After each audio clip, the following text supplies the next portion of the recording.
आओ तो वेलकम, ना आओ तो भीड़ कम। कई बार हम देखते हैं आप भीड़ में से किसी को बुलाते हैं, रैंडमली बुलाते हैं। उस वक्त आपके मन में क्या आवाज आती है, क्या होता है? नहीं, कई बार हमें ऐसा लगता है कि हमने ये बात लिखी नहीं है, वो पर्चे में होती, और कई बार तो लिखी होती है, ये उसकी शक्ति, हमें ऐसा लगता है। आज आप अपने सारे राज खोल 3 लुगाइयां जो रखे हो, अब वो एक जो फैल गई, मैं शर्म नहीं आती अपने मन से, और उसके बच्चे का वो फीस क्यों नहीं जमा कर हो? पसीना पसीना कुर्ता हो गया। एसी 18 नंबर रहती है, हमने पहले ही करवा रखी। और आपको आना है, वो दादा बोलते हैं, दादा अनंत भाई जी, दादा हर हाल में आपको आना है, हम नहीं तो शादी नहीं करेंगे। आप कब कर रहे हैं शादी? लेकिन सोशल मीडिया पे आपकी बहुत शादी करा रहे हैं लोग, इधर उधर जोड़ देते हैं। हर बार लड़की बदल जाती है। और जब हम ये सुनते हैं कि नहीं, पंचमुखी हनुमान जी के मंदिर जाना से ये हो जाएगा वो हो जाएगा, ऐसा कुछ है? हाँ है, सब रूपों का अलग अलग है। हनुमान जी थोड़ा धन कमाने में मदद करते हैं? ट्राई नहीं किया। 8 बजे काम स्टार्ट, 2 बजे तक काम किया, इसके बाद फिर पब पीने जाएंगे, सी एरिया में जाएंगे, घूमने जाएंगे, फैमिली को टाइम देंगे, टुन्न होके रात को सो जाएंगे। और दिन में कितनी चाय पियेंगे? चाय भी अब कम हो गई, चाय अच्छी नहीं है। अच्छा, हाँ, चाय अच्छी नहीं है, पर कम की और छोड़ी नहीं। ये मैं कौन से बागेश्वर बाबा से मिल रहा हूँ, ये एकदम से आप बदले बदले से लग रहे हैं। हमारा उद्देश्य है हिंदू, हिंदुत्व और हिंदुस्तान। इस देश के लिए सबसे बड़ा जहर है जात पात, कि कृपा करके मंदिरों के बाहर जूता चप्पल छोड़ने के साथ साथ अपनी जात पात को भी बाहर रख करके आए। क्या बात है? तो ईश्वर आपको जल्दी मिल सकता है। आने वाले समय में भारत गृह युद्ध की तरफ है, और वो होगा जात पात से। तो हमने ये जान लिया कि चार्टर्ड हवाई जहाज और रेलवे चलने से, सनातन धर्म हिंदू हिंदू कहने से नहीं बचना है। अब कुछ लोगों को वंदे मातरम बोलने से दिक्कत, राष्ट्रगान से दिक्कत, भारत माता की जय बोलने से दिक्कत, क्या करेंगे आप? तो यानी आचार्य धीरेन्द्र कृष्ण शास्त्री को नाम में से शास्त्री नहीं हटाना। आप कहेंगे जाति छोड़ो, विपक्ष कहेगा जाति पकड़ो, किसको सुनेंगे फिर? किसी को अगर दिक्कत होगी तो हम ये मान सकते हैं कि उसे राष्ट्र की उन्नति में आनंद नहीं आ रहा है। आपको लगता है आपके बहुत दुश्मन खड़े हो रहे हैं? हो गए। बहुत से लोग रातों को आकर के दरवाजों पर तरह तरह की कि तू हिंदू राष्ट्र बनाएगा, हम देख लेंगे, निकलना नहीं, ऐसी। अच्छा, आप दुबई भी गए? किसी ने नहीं कहा कि आप तो मुसलमानों से नफरत करते हैं? कुछ नहीं, उन्हें पता है हम सत्य बोलते हैं। आप वंदे मातरम क्यों नहीं बोलेंगे? जिस देश का खा रहे उस देश का क्यों नहीं गाएंगे आप? भारत माता तो सबकी माता है, फिर तुम्हारी क्यों नहीं है? तुम्हारी चाइना माता है क्या? आप गजवाए हिंद कहो तो अच्छा, हम भगवाए हिंद कहें तो बुरा। हम उनके खिलाफ नहीं, उनके घर पर दिक्कत आई तो वो जाने, हमें क्या लेना देना। जब यही बात प्रत्येक भारत में रहने वाला हिंदू समझ जाए कि उनके ऊपर दिक्कत आई, कहीं हम पे ना आ जाए, हमारा लेना देना है, तो बगल में खड़े सावधान। पर इस भारत का दुर्भाग्य, ऐसा ना वो सोच पा रहा भारत का हिंदू, ना वो जग पा रहा। हम अकेले क्या कर लेंगे? एक दिन आएगा वो हमको भी खत्म कर लेगा। भगवान की बड़ी कृपा है, 1947 के पहले मोबाइल नहीं था। वरना अंग्रेजों के गुलाम हम लोग आज भी होते। मैसेज फॉरवर्ड होता है कि इस मैसेज को 21 ग्रुपों में फॉरवर्ड करो, अंग्रेज देश छोड़कर भाग जाएंगे। झोले में क्या है जो आप लेके चलते हैं? हमारे गुरुजी की संपत्ति। उसमें क्या है? तो आधे में मत छोड़िए, लोग तुरंत कहेंगे 2-2 हजार के नोट लेके चल तो नहीं।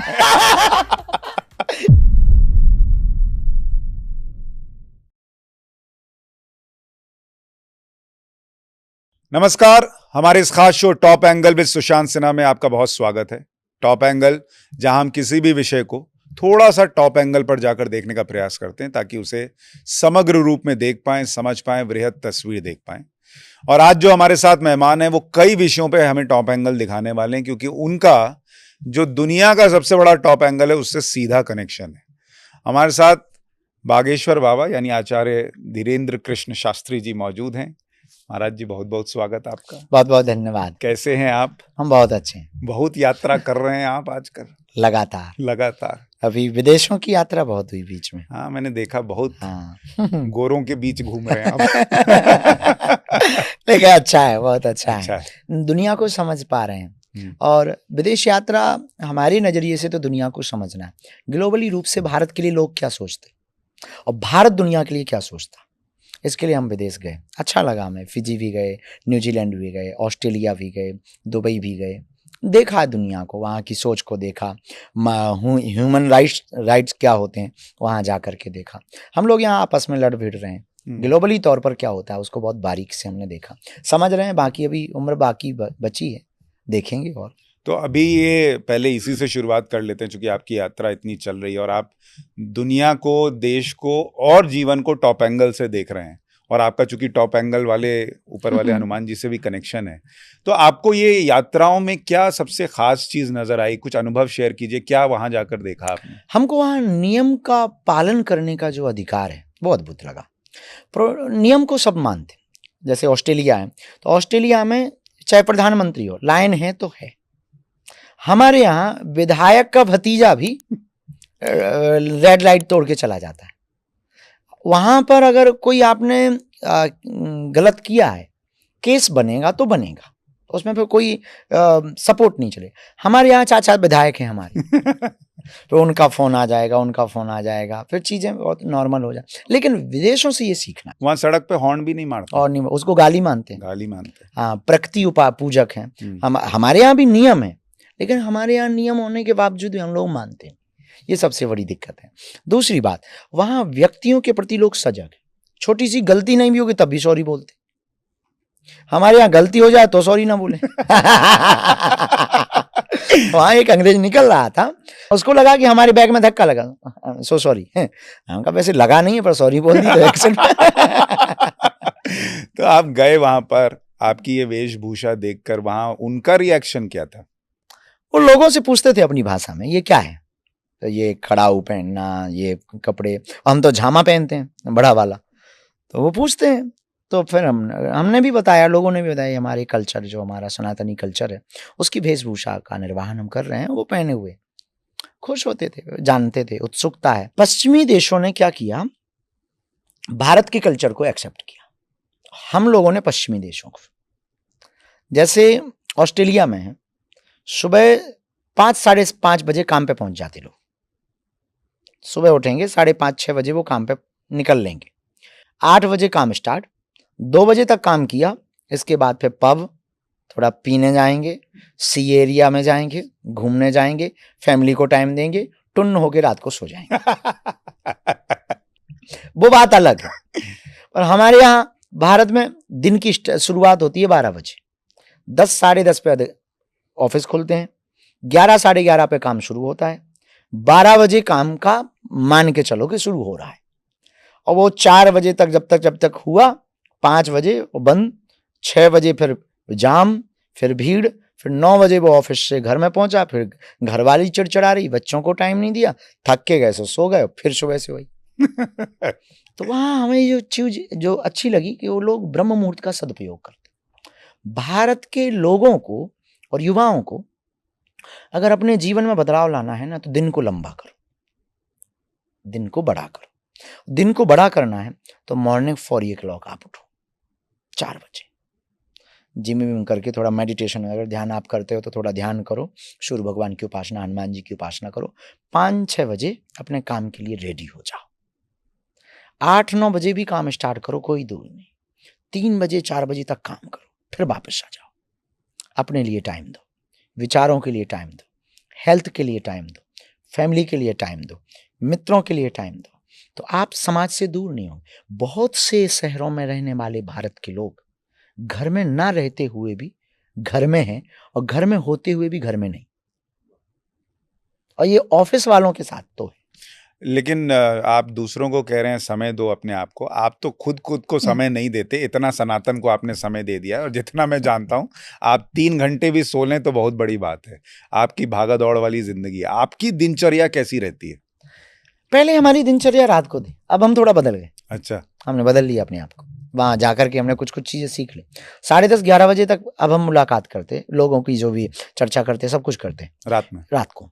10:30-11 जैसे ही बजे तो भोजन पाने के लिए पहुंच जाते। अच्छा, प्रसाद पाया, थोड़ा पुस्तकें देखनी हुई तो पुस्तक देखी, कल का क्या करना है स्टार्ट किया। तो जो रात को लोग आते हैं मिलने के लिए, उनको सुबह 6 बजे बुला लेते। अगर रात को आप आ भी गए और कोई ऐसी बात है कि सुबह तक चल सकती है, अति इमरजेंसी नहीं है, तो फिर उनको प्रार्थना की कि हम 4 घंटे सो के नहा धो करके आते। सुबह 4:30-5 बजे रेडी हुए, ध्यान पूजा पाठ, जो हनुमान जी की सेवा बालाजी की करनी होती है, बालाजी की सेवा की। आरती के ठीक पहले से 1-1, 2-2 करके जो अति रात को रह गए थे, उनको मिलना प्रारंभ कर दिया। और फिर आप सीधा रात में सोएंगे? फिर सीधा रात में सोएंगे। और दिन में कितनी चाय पिएंगे? चाय भी अब कम हो गई, चाय अच्छी नहीं है। अच्छा, हाँ, चाय अच्छी नहीं है, पर कम की, पर छोड़ी नहीं। ये मैं कौन से बागेश्वर बाबा से मिल रहा हूँ, ये एकदम से आप बदले बदले से लग रहे हैं। लेकिन जिंदगी में बड़ा करना है ना, तो समय के साथ ढलते रहिए। ये आपको किसने बोला चाय कम कीजिए? खुद से? हमें खुद लगा। दिल से बड़ी कोई अदालत नहीं, और दिल से बड़ा कोई गुनाह नहीं, और दिल से बड़ा कोई कमिटमेंट करने वाला नहीं। इस अदालत ने अगर सजा सुना दी है तो फिर कोई काटने वाला नहीं।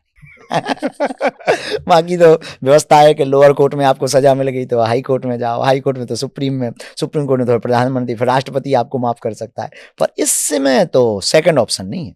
क्या बात है, तो इसने सोच लिया कि गलत है तो गलत। और क्या क्या बदल दिए हैं? बस इतने ही अभी इतने। लेकिन मैंने सुना है आप पूरा देश बदलने का एक मुहिम उठाए हुए हैं। हाँ। आपने एक पदयात्रा शुरू की है, और वो पदयात्रा उस दिशा में बढ़ रही है जिस दिशा में इस देश को बहुत सारी बड़ी बड़ी पार्टियां चाहती हैं कि न जाए। देश में जातिगत जनगणना की पॉलिटिक्स हो रही है, जाति की बात हो रही है। आप कह रहे हैं हिंदू जाति खत्म करे, हिंदू जाति को भूल जाए और सिर्फ एक आइडेंटिटी हो हिंदू, जिसके लिए आप एक पदयात्रा निकाल रहे हैं। हमारा उद्देश्य हिंदू, हिंदुत्व और हिंदुस्तान। हम हिंदुस्तानी हैं। I proud of you. हमको गर्व होना चाहिए, पहली बात। दूसरी बात, इस देश के लिए सबसे बड़ा जहर है जात पात। मंदिरों के बाहर लोगों ने बोर्ड टांगे हैं कि जूता चप्पल बाहर छोड़ करके आए। हमारा सोचना थोड़ा अलग है कि कृपा करके मंदिरों के बाहर जूता चप्पल छोड़ने के साथ साथ अपनी जात पात को भी बाहर रख करके आए। क्या बात है। तो ईश्वर आपको जल्दी मिल सकता है। इस देश की प्रगति में अगर कुछ बाधा है, हमारे पास जो चेतना है या जो देखने की एक दृष्टि है, कृपा है, शक्ति कह लीजिए, मिरेकल कह लीजिए, गुरु कृपा कह लीजिए, हनुमान जी की कृपा कह लीजिए, या हमारा विवेक कह लीजिए, जो भी, आने वाले समय में भारत गृह युद्ध की तरफ है, और वो होगा जात पात से। तो धर्म गुरु का अर्थ ही यही है कि अब जहां वो रहे, धर्म की स्थापना के साथ साथ हमारा सनातन कहता विश्व में शांति हो, विश्व का कल्याण हो, विश्व का मंगल हो। अब विश्व का मंगल तब होगा जब खुद का मंगल होगा। तुम्हारे ही देश में अमंगल हो, तुम्हारे ही देश में अशांति भरी पड़ी, और तुम विश्व की क्या खाक शांति लाओगे?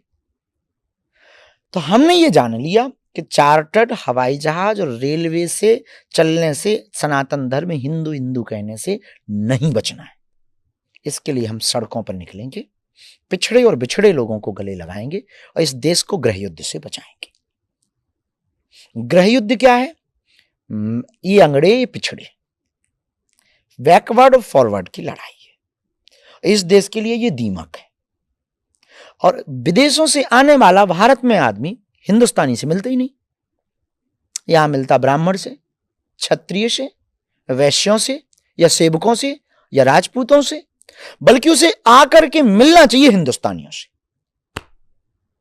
ये हो सकता है कि आप कह रहे हैं आप हिंदुस्तान का जो पर्चा निकाल रहे हैं एक तरीके से, उसमें आपको गृह युद्ध होता दिख रहा है, या गृह युद्ध जैसे हालत बनेंगे अगर जाति की इस लड़ाई को नहीं रोका गया तो लेकिन क्या हिंदू जागेगा? मतलब ये तो सालों से कुछ लोगों ने, सबने तो नहीं, कुछ लोगों ने प्रयास किया, लेकिन हिंदू जागने को तैयार नहीं है, जाति छोड़ने को तैयार नहीं है। बागेश्वर बाबा कहेंगे वो जाति छोड़ देगा। हमें भरोसा अपने हनुमान जी पर है, भारत के जगे हुए लोगों पर। तालाब में आप हीरा फेंको या पत्थर, तरंग दोनों से उठती है। तरंग तो उठती है, ये तो तय है।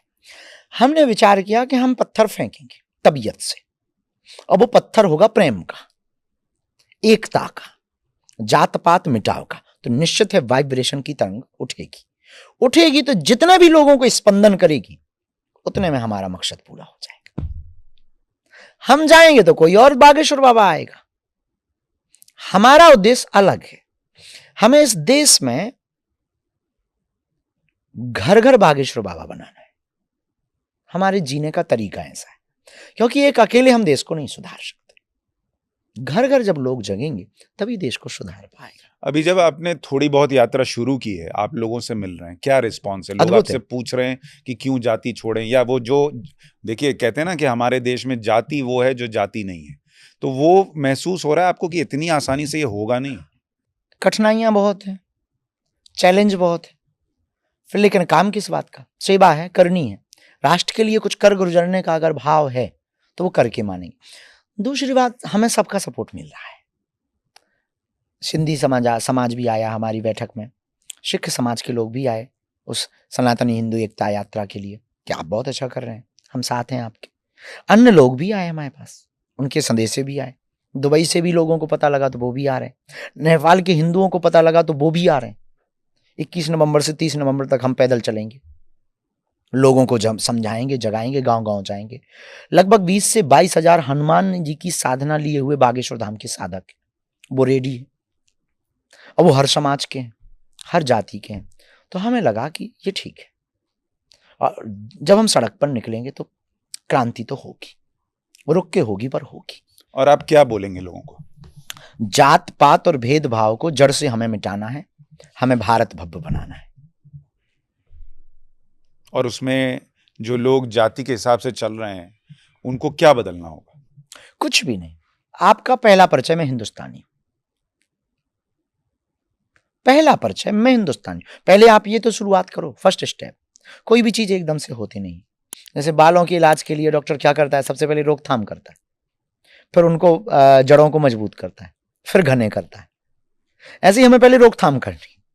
सबसे पहले आपके दिमाग में ये भर जाना चाहिए, हिंदुस्तान में रहने वाले। अब कुछ लोगों को वंदे मातरम बोलने से दिक्कत है, राष्ट्रगान से दिक्कत है, भारत माता की जय बोलने से दिक्कत है। क्या करेंगे आप? तो उसके लिए हमें सबसे पहले हिंदुस्तान के प्रति प्रेम भरना पड़ेगा। बहुत लोगों का एक डर ये भी है, उनको लगता है कि अगर हमने जाति छोड़ दी तो आरक्षण का जो फायदा मिल रहा है वो भी हमसे छिन जाएगा। नहीं, ना हम आरक्षण के खिलाफ, ना हम किसी जातियों के खिलाफ। हम राष्ट्र के प्रति गंदी मानसिकता रखकर और जात के नाम पर अनियमितता करके राष्ट्र को पीछे और जात को आगे करने के खिलाफ। तो यानी आचार्य धीरेन्द्र कृष्ण शास्त्री को नाम में से शास्त्री नहीं हटाना है, बिल्कुल ना अपनी जाति छोड़नी है, सारी जातियों को बस बराबर मानना शुरू कर देना, समानता।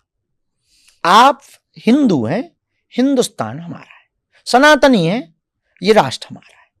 इतना बार आप प्रारंभ कर दीजिए अपने नाम के आगे, अपना परिचय आपका पहला परिचय हो। इसमें एक बार चर्चा भी हो रही थी, तो कुछ लोगों ने कहा कि इसमें अगर किसी से सीखना है तो मुसलमानों से सीखना चाहिए कि इस देश में एक बड़ी आबादी है। बड़ी आबादी क्या, मैं कहूँगा 99.9% लोग होंगे जिनको पता नहीं कि मुसलमानों में भी जातियां बहुत होती हैं, लेकिन पता ही नहीं है। हाँ। क्योंकि उसकी उस तरह से चर्चा नहीं है। हिंदू में सबको पता की जाती है, मुसलमान में जाती है लोगों को पता नहीं। सुन्नी सिया, और उसमें भी तमाम जो हमारी जातियां उस तरह से वो बटी हुई हैं। तो ये चीज क्या मुसलमानों से सीखी जा सकती है, भाइयों से? बेझिझक। उनका ये चीज तो बहुत अच्छा है, उनका सीधा सा है कि वो मुसलमान है। हम लोगों को यही पता है, ज्यादातर लोगों को मुसलमान है, बस इतना ही काफी है। हम लोगों में ऐसा नहीं। ये पंडित जी हैं, ये छत्री है, तो इन सब चीजों के ऊपर अब हम लोगों को आगे बढ़ना पड़ेगा। हाँ, जैसे किसी से आप मुसलमान से मिलिए तो आप पूछते हैं अच्छा मुसलमान हो? हाँ, अगला सवाल नहीं आता है। हिंदू से जैसे आप अच्छा हिंदू हो, कौन हिंदू, कौन जात, ठाकुर हो, हाँ। पंडित जी हो, कौन पंडित जी हो? तो कहें शुक्ल हैं। अच्छा, कहाँ के शुक्ल हो? गर्ग शुक्ल होगा। फिर लंबा व्याख्यान, फिर सरयू पारी ब्राह्मण है, हाँ। फिर और गड़बड़। हाँ। अब हम जैसे हम भी शुक्ल हैं, हाँ। पर हम तो पहले हम आपको बता दें हम हिंदू हैं। तो उसमें लेकिन एक बड़ी दिक्कत ये भी है कि आप कहेंगे जाति छोड़ो, विपक्ष कहेगा जाति पकड़ो, किसको सुनेंगे फिर? हम विपक्ष के ना पक्ष में है ना विपक्ष में, किसी के भी हम विपक्ष में, हम राष्ट्र के पक्ष में। हमें नहीं लगता कि इस देश में किसी को इस बात से इतराज होगा, उल्टा सपोर्ट करेगा। किसी को अगर दिक्कत होगी तो हम ये मान सकते हैं कि उसे राष्ट्र की उन्नति में आनंद नहीं आ रहा है, क्योंकि ये ना तो किसी के पक्ष में ना विपक्ष में। नहीं, आप कहेंगे बोलो हिंदू हैं। हाँ। राहुल गांधी आजकल सब जगह पूछते हैं तुम्हारी जात क्या, बताओ तुम कौन जात हो, तो वो तो कंफ्यूज। महाराज जी कह रहे हैं हिंदू बोलो, राहुल गांधी घुस के पूछ रहे हैं जात बताओ। हम कहते हैं आप हिंदू भी मत बोलो, आप हिंदुस्तानी हो ये बोलो। हम हिंदुस्तानी, हम सनातनी, यही बोलो ना। अगर हिंदू से भी दिक्कत है आपको, आप सनातनी हो, हिंदुस्तानी बोलो। हम उनका कुछ कह नहीं सकते कि ये किस उद्देश्य से यह वार्ता करते, क्योंकि हम कभी भी राजनेताओं के उस पर कमेंट्स नहीं करते हैं। वो अपना उनका उद्देश्य होगा, हमारा उद्देश्य क्लियर है। लेकिन आपको लगता है ये जो आप अभी हाल में बात भी हुई कि भारत बांग्लादेश जैसे हालात में चला जाएगा क्या? क्या ये सोच कुछ लोग लेके चल रहे हैं कि भारत में बांग्लादेश जैसे हालात बने, और क्या उसके लिए हिंदुओं को तोड़ने का प्रयास और तेज हुआ है बीते कुछ वक्त में? जोड़ने का प्रयास भी तेज हुआ है, दोनों पक्ष हैं। बीते समय में कुछ लोगों ने गलतियां शुरू कर दी, जैसे अब कोलकाता के उस कांड को ले लें जो रेप हुआ है, फिर मर्डर हुआ है, और उसमें अभी तक एक परिस्थिति ये निर्मित है कि अभी क्लियर नहीं हो पा रहा है, हालात बिगड़ते चले जा रहे हैं। बल्कि कानून अगर सख्त हो, स्त्री, नारी, बहन, बेटी हमारे इस देश में, भारत में, सनातन के देश में भोग्या नहीं है, पूज्य है। देवी स्वरूप हम मानते हैं। देवी स्वरूप मानते हुए भी हम यह निंदनीय कार्य, अमानवीय कृत्य, और फिर भी कोई कार्रवाई ठोस दिख नहीं रही, तो निश्चित रूप से अभी भी राक्षस इस देश में, उनसे बचने के लिए कठोर कार्य भी प्रारंभ किए जाने चाहिए, कठोर कानून भी होना चाहिए, उनको फांसी दें। आपने कोलकाता की पहली बात तो हम सुनकर के चौंक गए कि जिस देश में डॉक्टर को भगवान कहते हैं, नारी को देवी कहते हैं, उस देश में यह घटना होना, ग्लोबली रूप से आप पूरे विश्व की एक दृष्टि से देखें तो बहुत ही विचित्र। यूं कहें कि शुगर से परहेज या रसगुल्ला खा रहे, ऐसी बात। दूसरा रिएक्शन ये था कि अब वो कोई भी हो, उसे छोड़ा ना जाए, क्योंकि वो भी किसी की बहन है, किसी की बेटी है, किसी का परिवार है, किसी के आंगन की दुलारी है। जैसे रक्षाबंधन आवे तो रक्षाबंधन पर उसके परिवार पर क्या बीती होगी। अभी रक्षाबंधन गया, क्या बीती होगी, और विचार करो कि वो हमारे तुम्हारे परिवार से होती तो क्या बीतती। तो अभी भी इस देश में शैतान बहुत है। उन शैतानों से भारत को बचाने के लिए हम लोगों को जागना पड़ेगा, और जागेंगे तभी जब जात पात का बंधन टूटेगा और हम सब एक होंगे। आपके हिसाब से ऐसे लोगों को क्या सजा मिलनी चाहिए? फांसी। पर उसमें बहुत टाइम लगता है, निर्भया केस में इतने साल लग गए। स्पीड होनी चाहिए, जल्दी, तथ्यों को देखकर, निर्दोष को छोड़कर दोषी को फांसी। आप बातें बड़ी स्पष्टता से जब कहते हैं, आपको लगता है आपके बहुत दुश्मन खड़े हो रहे हैं?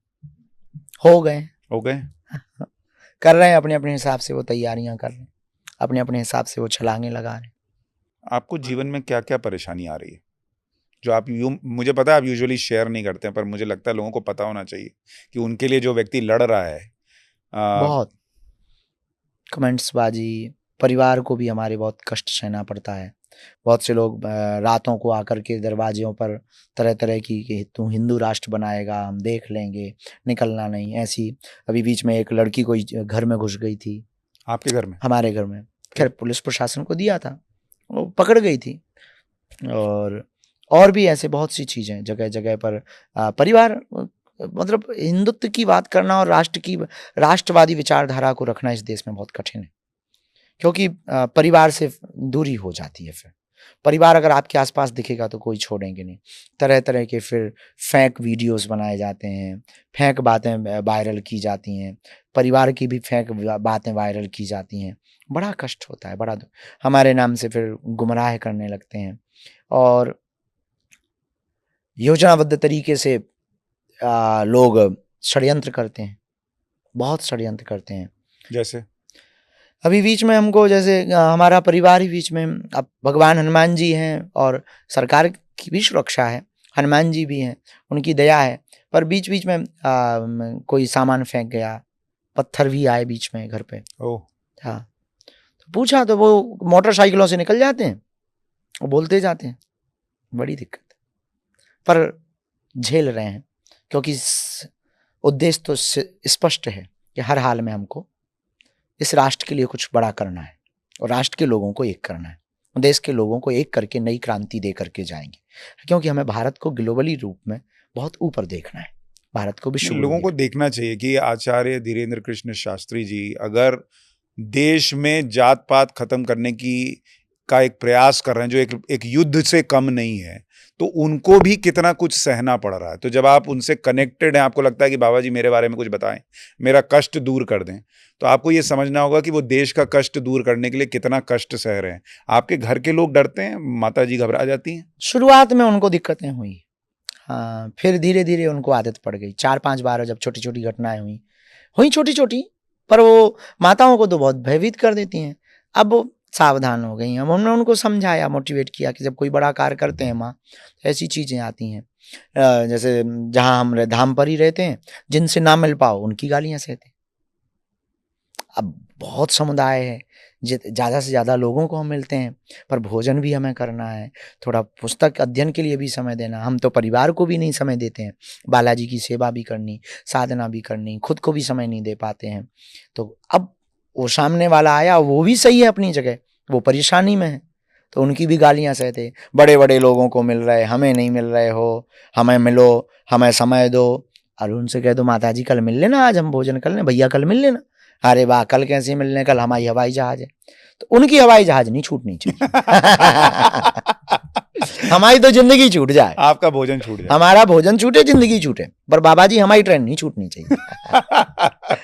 और हमारे साथ कुछ ना, हमारा सीधा सीधा है, हम ज्यादा वो नहीं करते। हमारे साथ कई लोग चीटिंग कर लेते, फोटो खिंचा करके कई लोगों को भेजते हैं, हम तुम्हारी बाबा से वीडियो कॉल पे बात करा देंगे, वॉइस कॉल पे बात। और फेक उन्होंने वो बना लिए पेज, अच्छा, हमारे नाम की। बहुत FIR कराई, पर कहाँ तक कराएं। तो वो भेजते हैं, हम बाबा से आपकी मीटिंग करा देंगे, वीडियो कॉल पे बाबा जी बात करेंगे, 1000 दे दो, 2000। फिर वो आते हैं, गुरुजी हमने आपसे बात करवे के नाम पे 2000 दिए, आपसे बात नहीं हुई। तो हमने कहा भैया तुमने कब दिए हमें? तो बोले ये वाले देखो, अरे आप फ्रॉड में पड़ गए। बेफिजूली के ऐसे लोगों से बड़ा दुख होता है, कष्ट होता है, क्योंकि धर्म धंधा नहीं ना, हमारा उद्देश्य अलग है, हमारे जीवन जीने का ढंग अलग है। हमारा उद्देश्य है सनातन, हमारा उद्देश्य है राष्ट्र, हमारा उद्देश्य है लोगों के लिए।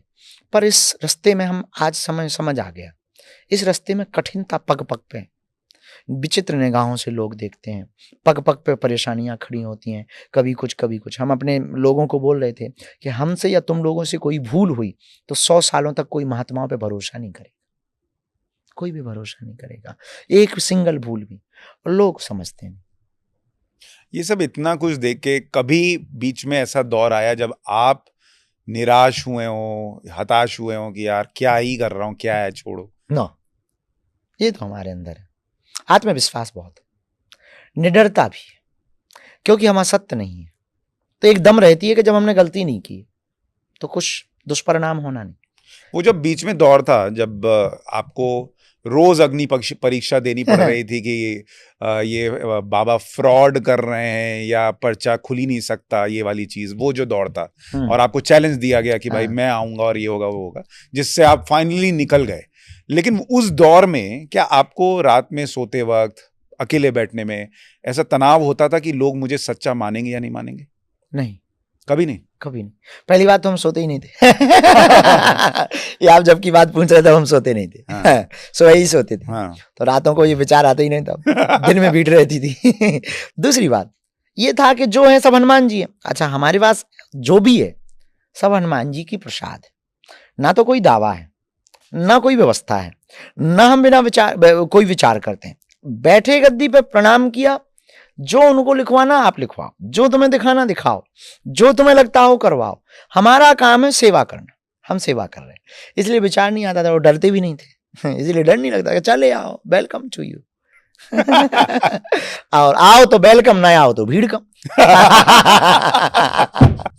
ऐसा कभी हुआ कि आपका गद्दी पे बैठे और हनुमान जी से कनेक्शन नहीं हो पाया? कभी कभी मन उचटा हो या बहुत शोर शराबा हो तो कनेक्शन का तो ऐसे ये सब विचार तो मन में आते हैं।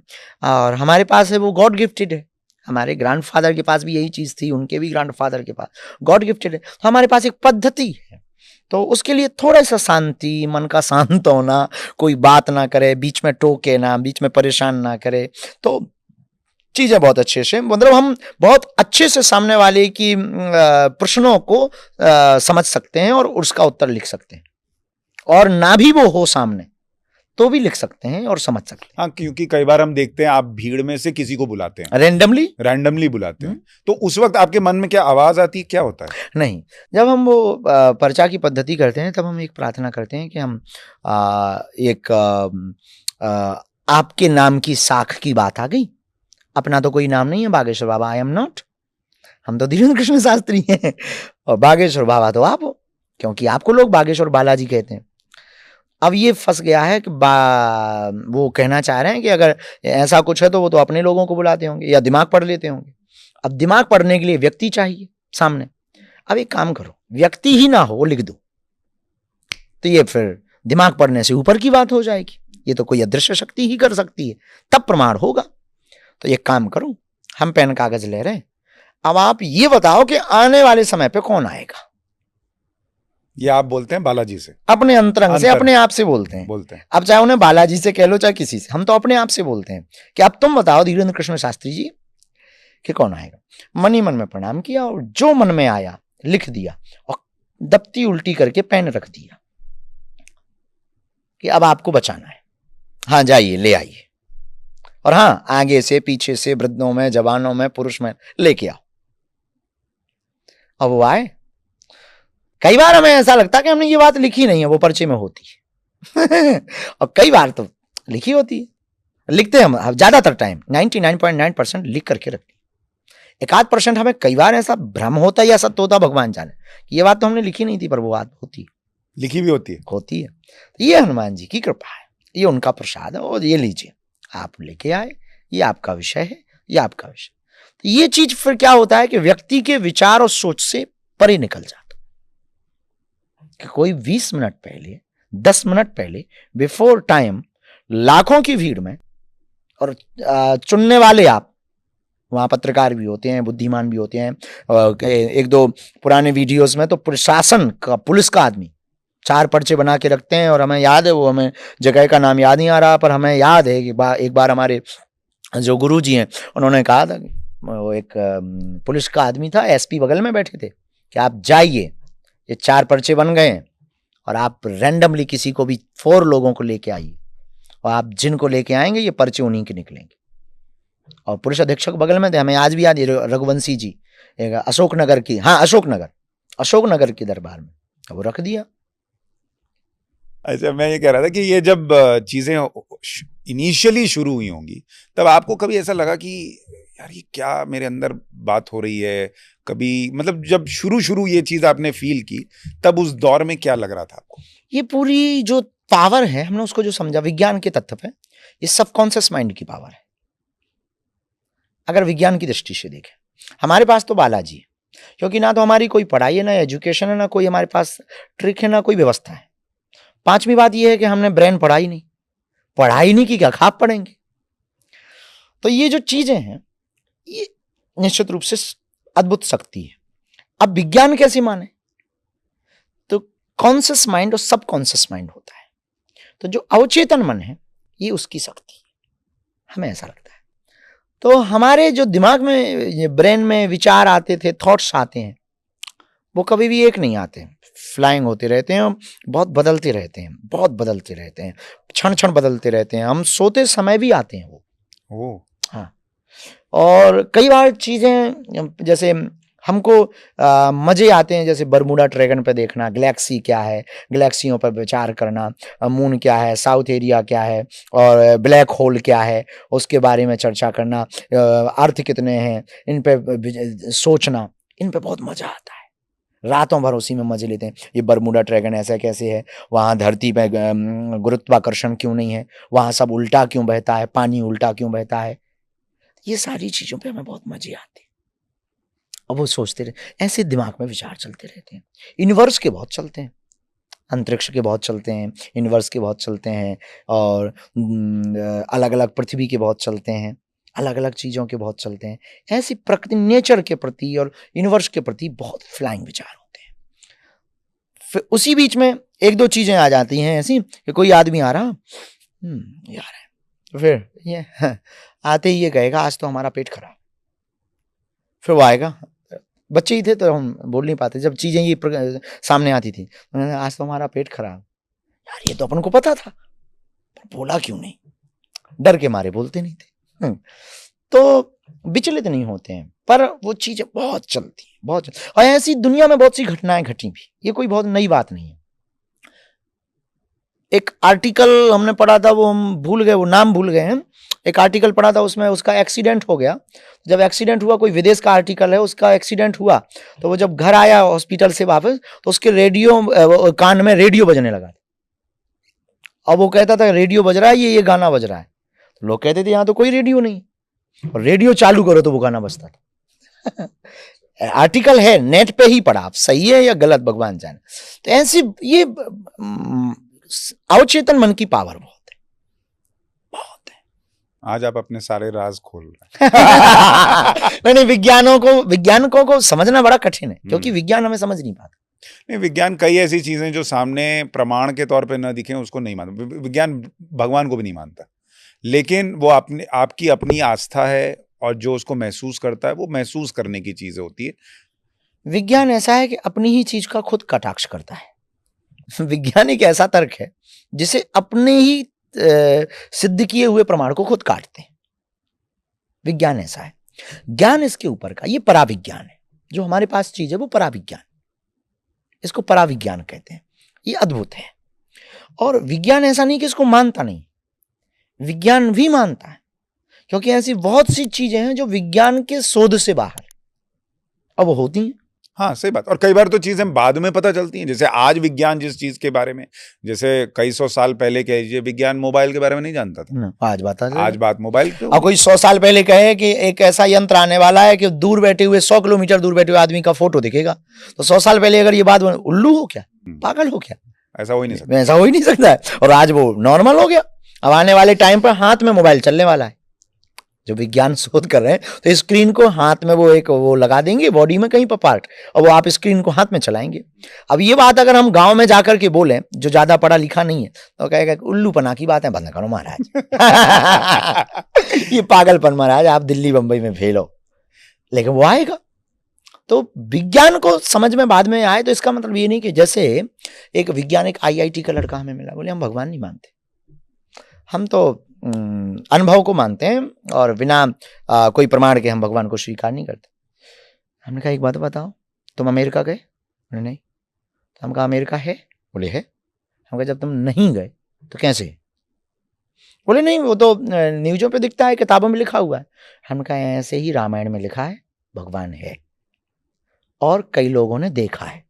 उसके प्रत्यक्ष समदर्शी उदाहरण बहुत हैं, मीरा, रसखान, रैदास, सूरदास, और दार्शनिक भी बहुत हैं। केवल भारत में नहीं, विदेशों में अरस्तु, प्लेटो, आइंस्टीन। अंत में आइंस्टीन ने भी धर्म को स्वीकार किया। अंत में वो पूरे जिंदगी भर वो इथिस्ट ही रहे एक हिसाब से, पर अंत में मरते समय उनको भी स्पिरिचुअल ही होना पड़ा। सबने स्वीकार किया, सब स्वीकार करते हैं। विदेशों में भी स्वीकार हुआ, ऐसा नहीं है कि केवल भारत में, विदेशों में भी। जैन संतों की बहुत चर्चाएं आई विदेशों में भी, यूनान के बहुत संतों की, फकीरों की चर्चाएं आई। तो ऐसा नहीं कि केवल भारत में। तो जो आपने नहीं देखा तो जरूरी नहीं वो है नहीं। अच्छा, आप तो लेकिन बहुत कुछ देख लेते हैं, और जब आपके पास बड़े बड़े लोग आते हैं, मान लीजिए मतलब मैं तो देखा हूं जब बागेश्वर धाम गया हूं कि पैसे से पैसे वाला आदमी और बड़े से बड़े नेता भी आपके पास आते हैं, और हर कोई जानना चाहता है कि आपको क्या दिख रहा है। अब मान लीजिए कोई बड़ा नेता, बड़े पैसे वाला या बड़े पद पे कोई व्यक्ति आपके पास बैठा है जिसके बारे में दिख रहा है कि बहुत गड़बड़ मामला है, फिर आप क्या करते हैं? बोल देते जैसे बिना नाम लिए किसी की घटना बताइए जिसके मुंह पे बोला और बेचारे को। कोई बैठा था अभी कुछ दिन पहले ही की घटना है। अच्छा, इतना बताइए, नेता था कि इतना बिना नाम लिए बताइए। नहीं, थे कोई। अच्छा, क्या कोई थे, वो बैठे थे, चाय वाय भाई, लोगों ने परिचय कराया, टीम थी, पुलिस थी, परिचय हुआ, बहुत अच्छा है, बहुत स्वागत है आपका, धाम आया, में बहुत अच्छा लगा। तो हमने कहा अकेले में बात करोगे सबके सामने? अकेले में बात की। हमने सबको इशारा किया, अपनी टीम को किया, चेले जो थे उन्होंने उनको कहा चाय रख दो, जाओ। दरवाजा बंद हुआ। हम कहा और बताओ, उपद्रवी बहुत हो। मतलब महाराज? हम कहा उपद्रवी बहुत हो। हम समझे नहीं महाराज। अरे क्या समझे नहीं, 3-3 लुगाइयां जो रखे हो, अब वो एक जो फैल गई है, कल अगर उसने न्यूज में बोल दिया तो तुम्हारी जो 2 ऑलरेडी हैं वे और बोलेंगी, फिल्म पिट जाएगी। तुम्हें शर्म नहीं आती अपने मन से? और उसके बच्चे का वो फीस क्यों नहीं जमा कर? पसीना पसीना कुर्ता हो गया। एसी 18 नंबर रहती, हमने पहले ही करवा रखी। देखिए हम पत्रकार आदमी हैं, अब हमने ये पकड़ लिया कि उसके साथ सिक्योरिटी थी और वो कुर्ते में था, मतलब था तो नहीं था। अब ये नहीं हम कह सकते। तो ऐसे, लेकिन कुर्ता तो सब कोई पहन सकता है। लेकिन ये बताइए कि जब ये सारी चीजें आप करते हैं, अच्छा अभी आप विदेश गए, अच्छा आप दुबई भी गए, वहां मुसलमानों के देश में आप गए, इस्लामिक राष्ट्र, वहां पे क्या माहौल था? अच्छा था, अच्छा था, खूब अच्छे से स्वागत किसी ने नहीं किया। कहा कि आप तो मुसलमानों से नफरत करते हैं, ऐसा कुछ नहीं? उन्हें पता है हम सत्य बोलते हैं, जो है सो सामने है, फैक्ट बोलते हैं, बिना तर्क के नहीं बोलते। तर्क है तो बोलते हैं, क्योंकि हम उनके खिलाफ नहीं हैं। मुसलमानों के हम केवल अमानवीय कृत्य के खिलाफ, हम पालघर के संतों को मारना, हम रामचरितमानस को जलाना, ऐसे जो कृत्य करते हैं उनसे लोगों के खिलाफ, अब चाहे कोई भी हो। आप ये नहीं कह सकते हो कि केवल अब आपकी कौम के भर इंसान है, बाकी काफिर। फिर मानवता का गुण कहां गया? फिर कहां गया? आप वंदे मातरम क्यों नहीं बोलेंगे? जिस देश का अखाड़ा है उस देश का क्यों नहीं गाएंगे आप? भारत माता तो सबकी माता है, फिर तुम्हारी क्यों नहीं है? तुम्हारी चाइना माता है क्या? तो जो है वो तर्क है, बिना तर्क के नहीं हो। लोगों को लगता है कि ये बच्चा दिल है, बचपना है, टीवी पर आने के लिए स्टंट करता है, ऐसे ही बहानेबाजी कुछ भी बोल देता है। तर्क है, बिना तर्क के हम बोले भी नहीं। और उस तर्क में आप कह रहे हैं, मतलब जो मैं समझ पा रहा हूं कि उसमें भी राष्ट्र प्रथम है, कि भैया देश के लिए अगर तुम समर्पित हो, तुम हिंदू हो, मुसलमान हो, सिख हो, ईसाई हो, फर्क नहीं पड़ता। हमारे हिंदू वाले वार्ता पे कभी भी हमने ये नहीं कहा कि मुसलमानों देश छोड़ो या ईसाइयों देश छोड़ो, सबको यहीं रहना है। राम का राष्ट्र है, भारत माता सबकी है, इस देश को आजाद कराने के लिए सबने योगदान दिया, हम स्वीकार कर रहे हैं। लेकिन अगर सबका राष्ट्र है तो सब बिगाड़ो भी तो मत, बनाने के लिए चलो ना। फिर बात वही उठती है जो हमने अभी आपको बोली, अब पुनरावृत्ति की जरूरत नहीं कि आपको राष्ट्र से दिक्कत क्या। तो जब कोई ऐसे कृत्य करता है तब हम बोलते हैं। आप गजवाए हिंद कहो तो अच्छा, हम भगवाए हिंद कहें तो बुरा। तो हम उनके खिलाफ नहीं, और किसी को होना भी नहीं चाहिए, आप कह रहे हैं। होना में हमारे हिसाब से आपके हिंदू राष्ट्र में सब है, सब है, स्वीकार। हिंदू का मतलब ही यही है, जीवन जीने की कला की व्याख्या हिंदू है। हिंदुत्व का मतलब यही, सबको स्वीकार। हम तो सबको स्वीकार करते। वहां उन लोगों ने बुलाया, हम गए, शेख साहब ने बुलाया, हम गए, स्वागत किया उन्होंने, बुर्ज खलीफा लिवा गए। अच्छा, अद्भुत स्वागत किया, अद्भुत प्रेम तरीके से स्वागत किया। पाकिस्तान में भी चर्चा हुई। तो बुर्ज खलीफा कैसा लगा? ऊंचाई थी, वो तो हवाई जहाज से देख ली। अच्छा लगा, लेकिन प्रयोग अच्छा था। वहां के लोग बहुत अद्भुत है इस मामले में। पूरे विश्व को बुलाना कैसे है, इसकी तरकीब को अगर देखना है तो आप वही से देखो। पूरी दुनिया का बिजनेस का हब बना दिया उन्होंने। अच्छा, उसमें एक चीज और है, जैसे वहां अगर आप देखेंगे तो वहां कई ऐसी चीजें जहां जो हमारे यहाँ का मुसलमान विरोध करता है, वो वहां पे नहीं करता है। यही बात, यहाँ वाले जो हैं वो ज्यादा विरोध कर जाते हैं कई बार। अति कट्टरता बेकार है, राष्ट्र के प्रति कट्टरता होनी चाहिए। जब ये देश सनातनी है तो है, उसमें कोई किंतु परंतु ही नहीं। महाराज जी, कई बार लोगों को ऐसा लगता है कि हिंदू को अग्रेसिव होने की जरूरत है, क्या आपको ऐसा लगता है? नहीं, हम इसके भी खिलाफ।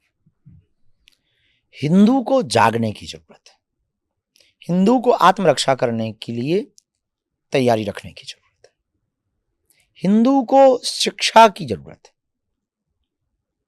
हिंदू को एकता की जरूरत है, हिंदू को हिंसा या अग्रेसिव इसकी जरूरत नहीं। हिंदू का होना ही अहिंसक है। हिंदू मतलब शांत, हिंदू मतलब विवाद पर भरोसा नहीं, संवाद पर भरोसा करे। हिंदू का मतलब तोड़ना नहीं, जोड़ने की बात करे। हिंदू का मतलब स्वस्वार्थ नहीं, राष्ट्र का परमार्थ देखे। हिंदू का मतलब केवल अपने भाव नहीं, जगत की भावना को देखे। हिंदू का मतलब सबका सम्मान करे। मैं कई बार ये भी कहता हूं महाराज जी कि जैसे किसी लड़की को बीच चौराहे पर अगर कोई छेड़ता है तो वो लड़की इसलिए नहीं छेड़ी गई क्योंकि वहां 2 गुंडे थे या वहां 2 असामाजिक तत्व थे, वो इसलिए छेड़ी गई या उसके साथ गलत इसलिए हुआ क्योंकि वहां जो 20 लोग खड़े थे वो सब चुप रहे। क्या बात है, उन्होंने कुछ बोला नहीं। ये बहुत बड़ी बात, बस यही बात। हिंदू आज जिस हालत में है वो इसलिए है क्योंकि 100 करोड़ हिंदू चुप रह गए, खड़े नहीं हुए। ये बहुत बड़ी बात है। हम न्यूजीलैंड में थे, एक हमारे साथ में हमारे बहुत अच्छे डिवोटी हैं, वो साथ में गए थे, तो उन्होंने कुछ खाया और उसका पॉलीथीन का ऊपर वाला जो भाग होता है वो फेंक दिया। तो रास्ता चलते हुए एक आदमी ने टोक करके डलवा दिया था रेस्टोरेंट में।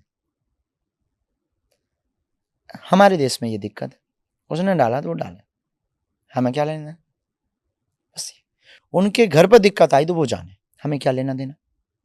जब यही बात प्रत्येक भारत में रहने वाला हिंदू समझ जाए कि उनके ऊपर दिक्कत आई, कहीं हम पे ना आ जाए, हमारा लेना देना है, तो बगल में खड़े सावधान, पड़ोस में हम भी रहते हैं, बागेश्वर बाबा के साथ हम भी हैं, खबरदार। किसी की मजाल नहीं है, आंख उठा करके भी देख ले। हाँ, जैसे हमारे यहाँ कई लोगों को फर्क नहीं पड़ा कि बांग्लादेश में हिंदुओं के साथ क्या हो रहा है। यही दुर्भाग्य देश का।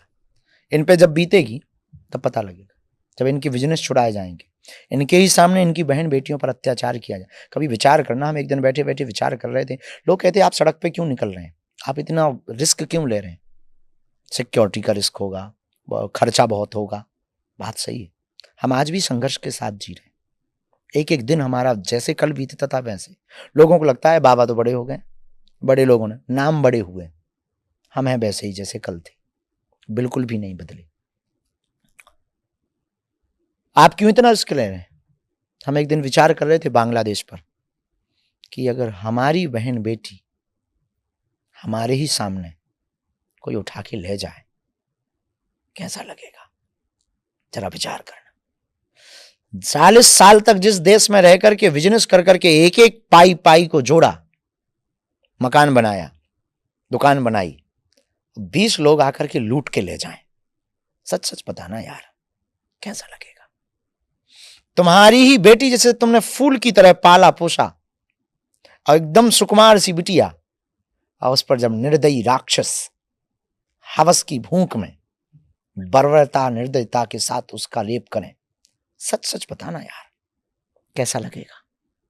जिस इज्जत को बचाने के लिए तुम्हारे पूर्वजों ने आन बान शान को रख दिया और प्राण त्याग दिए, रामायण के लिए, राम के लिए, गीता के लिए, कृष्ण के लिए, वही देवी के मंदिर में तुम्हारी देवी की मूर्ति को तोड़ करके बाहर फेंक आया है, सच सच बताना यार कैसा लगेगा।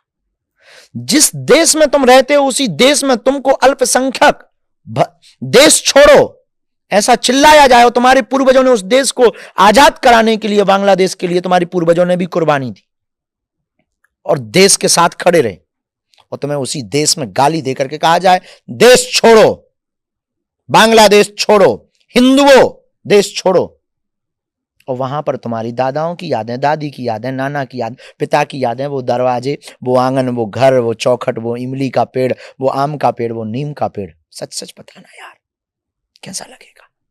तुम्हारे घर को जलाया जाए, तुम्हारी पूरे सपनों की संपत्ति को खाक और राख कर दिया जाए, सच सच बताना यार कैसा लगेगा। पर इस भारत का दुर्भाग्य है, ऐसा ना वो सोच पा रहा भारत का हिंदू, ना वो जग पा रहा। हम अकेले क्या कर लेंगे, एक दिन आएगा वो हमको भी खत्म कर देंगे, किसी षड्यंत्र में फंसा देंगे, देख लेना किसी वो केस में फंसाएंगे। ठीक है आज तो हम हैं, मान लो हम जिंदा भी रहे, अगर तुम नहीं जागे तो सच सच बताना यार हम अकेले क्या कर लेंगे।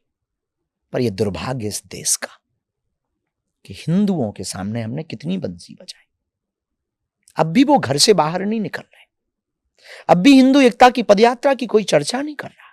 हम लगे हैं, बंबई गए, दिल्ली गए, आपसे बात कर रहे हैं, उनसे बात, भैया हिंदू सनातन एकता पदयात्रा है, जात पात को मिटाने के लिए, अच्छे से हो जाए। हमारी भर जिम्मेवारी है रोड पर निकलना, क्या हमारी भर जिम्मेवारी है हिंदुओं को एक करना? क्या हमारी पर जिम्मेवारी है रामायण के पक्ष में आवाज उठाना और विरोधियों के विपक्ष में आवाज उठाना? आपकी नहीं है? क्या आप धीरेन्द्र कृष्ण शास्त्री नहीं बन सकते हो? क्या आप बागेश्वर बाबा नहीं बन सकते हो? बन सकते हो। हमारी तरह तुम भी तो शुरू करो, अपने दायरे में करो आप, पर करो तो 24 घंटा में 1 घंटा दो। आपने तो मोबाइल पे रील देखी और बढ़ा दिया, कुछ अच्छी बोल गए, बाबा ठीक बोल रहा है, लाइक ठोक दिया, और कुछ अगर हमारी जबान बहक गई या किसी ने फेक न्यूज चला दी तो उसी को सत्य मान लोगे। और जितने भी ये ताली बजा रहे हैं ना, गाली देने से भी चूकेंगे नहीं। एक भूल हमारी आप रिकॉर्ड वर्क करके डाल देना, बाबा पीते पकड़े गए, इतने भर में पूरा देश गाली देगा। ये देश है। लेकिन भैया हम अपनी जिम्मेवारी तो निभा रहे हैं। तुमसे तुम्हारा जमीर और तुम्हारे पूर्वज नन्ही सी बेटी जरूर पूछेगी एक दिन। आपकी भी 2 बेटियां हैं दादा, वो जरूर पूछेंगी कि देश के लिए आपने क्या किया। हमने तो किया और हम तो कर रहे हैं, मरते दम तक हम तो करेंगे, पर आपसे तो पूछेंगे, क्योंकि जो कोलकाता की बहन मरी है, जिसका रेप हुआ है, वो तो भारत से पूछ रही है।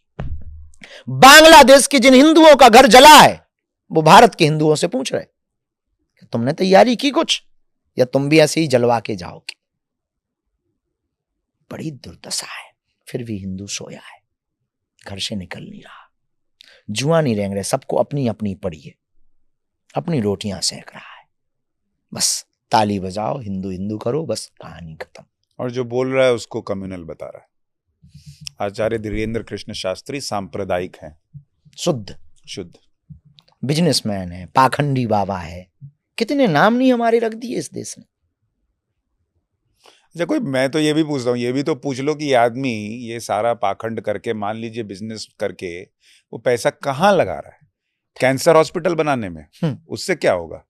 लड़कियों की शादी कराने में, उनके गरीब बच्चों को पढ़ाने में। अब सबसे बड़ी अन्नपूर्णा 5 साल से चल रही, खाना खिला रहे हैं लोगों, निःशुल्क, 1 रुपया नहीं, निःशुल्क। और सब लोग, अभी हमने हाईटेक अन्नपूर्णा का उद्घाटन किया, जिसमें 7,000 लोग बैठ के पाएंगे। हम अपने लिए थोड़ी जी रहे, हमारा अपना है क्या? हमें कोई दक्षिणा दे भी देता था, हम क्या करते? कल हमारे पिताजी जिस घर में रहते, तो वही में 4 मकान के 4 कमरे बढ़ गए, बस इतना बढ़ गया हमारा। मैं तो देखा है, आपका घर में गया था, वो घर तो बहुत ही छोटा है। मतलब जिस हिसाब से अगर आपको दक्षिणा आ रही है, अब वो तो आपके माता पिता को बंगले में रहना चाहिए, लेकिन वो जिस कष्ट में रह रहे हैं मैंने देखा है। पर ये देश की विचित्र स्थिति है, इस देश की यही सबसे बड़ी दिक्कत है, क्योंकि वो लोग सत्य पे बिना जाए कमेंट करते हैं। लोग इस देश के सब लोग आजादी मोबाइल पे, भगवान की बड़ी कृपा है 1947 के पहले मोबाइल नहीं था। वरना अंग्रेजों के गुलाम हम लोग आज भी होते। मैसेज फॉरवर्ड होता है कि इस मैसेज को 21 ग्रुपों में फॉरवर्ड करो, अंग्रेज देश छोड़कर भाग जाएंगे। नहीं, वो तो रील में बढ़ा देते, रील में बढ़ा देते, अंग्रेज भागो, बट अंग्रेज भागो। तो भगवान की बड़ी कृपा है, रील नहीं थी। आप मोबाइल देखते हैं? हाँ। रील देखते हैं? हाँ। मजा आता है? अपनी देखते हैं। आप पे जो मीम वगैरह बनते हैं वो सब भी देखते हैं? नहीं, नेगेटिव पे हमारा भरोसा कम। जो लोग गाली, क्योंकि हमें पता है कि हम कितने गलत हैं, कितने सही है, तो लोगों के ऑब्जर्वेशन में नहीं हम पढ़ते। आदमी अपने हिसाब से हमें देखता है, हम अपने हिसाब से, हमें पता है कि हम अंदर क्या है, बाहर क्या। तो किसी का, मान लीजिए किसी ने आपको बुरा लिखा है, बहुत लोग हमें गाली देते हैं, तो पढ़ते हैं तो कुछ इफेक्ट होता है? बिल्कुल भी नहीं, हम पढ़ते ही नहीं। हमें तो कई लोग वीडियो बना बना के गाली देते हैं। अच्छा। थोक में देते हैं, और थोक में हमें गालियां देते हैं, हमारी मीम बनाते हैं, तरह तरह के लिखते हैं। अब एक आध हवाई जहाज की फोटो खिंच जाए, ओ बाबा, अब तो भैया आजकल बाबा ही बनना ठीक है।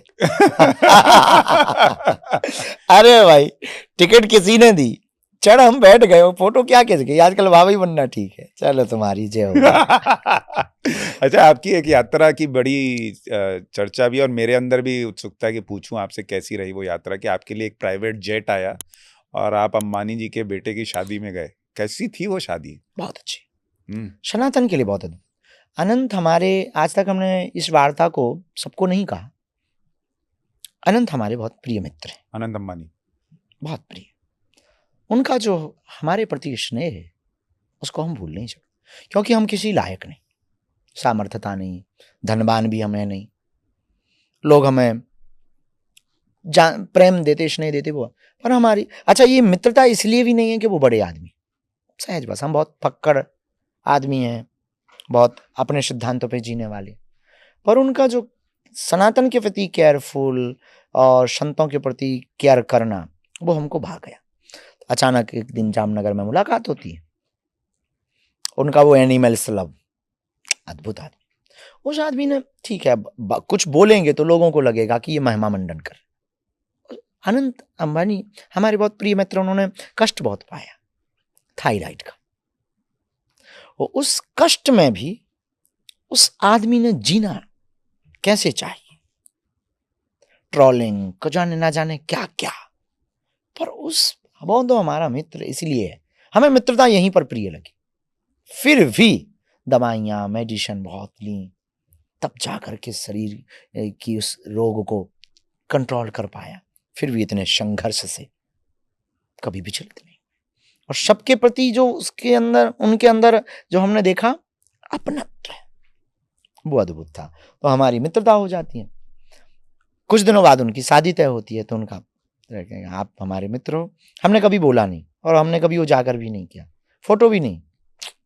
वो उसी समय की वायरल हो गई है, लोगों ने कर दी। हमारी पहली वार्ता में प्रायः हमारी आदत है, पहली मुलाकात में हम यही बोले कि हमको दुनिया को नहीं दिखाना, आपका स्नेह हमारे प्रति, अपेक्षा कुछ हमारी है नहीं, बना रहे बस।